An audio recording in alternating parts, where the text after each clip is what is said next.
నమస్తే welcome to CM today నేను మీ మధు ఆంధ్రప్రదేశ్లో గడిచిన కొద్ది రోజుల క్రితం టీడీపీ పార్టీ యువనేత ప్రకాశం జిల్లాకు చెందిన మాజీ ఎంపీపీ ముప్పవరపు వీరయ్య చౌదరి మర్డర్ ప్రకంపనలు సృష్టించింది.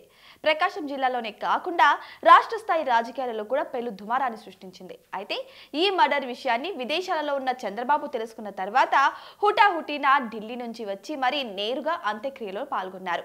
అయితే ఈ కేసులో అసలు నిందితులు ఎవరు అన్నది మాత్రం ఇప్పటి వరకు పోలీసులకు అధికారికంగా తెలియరాలేదు.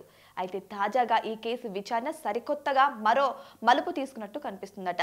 ప్రకాశం జిల్లాలో లాకప్ డెత్ జరిగినట్టుగా కథనాలు వినిపిస్తున్నాయట.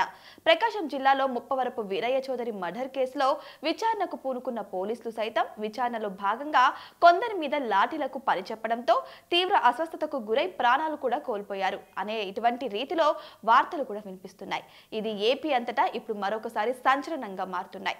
ఒంగోలులోని పద్మా టవర్స్ లో తన ఆఫీస్ లో ఉండగా కొంతమంది దుండగులు ముసుగులు వేసుకొని వచ్చి మరి కత్తిపోట్లతో వీరయ్య చౌదరిని దారుణంగా చంపారు.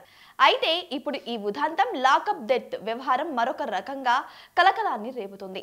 ఈ టీడీపీ నేత మర్డర్ కేసులో అదే గ్రామానికి చెందిన మరొక టీడీపీ నేత వీరగంధం దేవేంద్రనాథ్ చౌదరి నిందితుడు అంటూ కథనాలు కూడా వినిపించాయి. అయితే ఈ ఇద్దరి టీడీపీ నేతల మధ్య వ్యాపార తగాదాలు విభేదాల వల్లే గతంలో ఎన్నికలలో జరిగే సమయంలో వీరిద్దరి మధ్య వచ్చిన గొడవలన్నీ కలిసి మర్డర్ కు దారి తీశాయంటూ చాలా మంది భావించారు.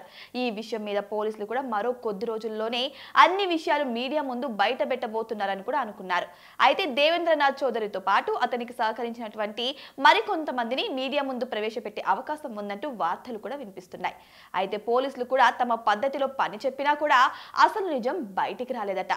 లాకప్ డెత్ కేసులో మరణించిన బాధితుల కుటుంబాన్ని కూడా పోలీసులు బెదిరించారంటూ కూడా కథనాలు వినిపిస్తున్నాయి. మరి ఇందులో ఎంత నిజం ఉందో తెలియదు కానీ నిందితులను కఠినంగా శిక్షిస్తామంటూ సీఎం చంద్రబాబు చెప్పినప్పటికీ కూడా 3 వారాలకు పైగా కావస్తున్న నిజం బయటికి రాకపోవడంతో అసలు దోషుల్ని తప్పించే ప్రయత్నంలోనే ఇదంతా జరుగుతుందనే విధంగా అక్కడి టీడీపీ నేతలకు ప్రశ్నలుగా మిగులుతున్నాయట.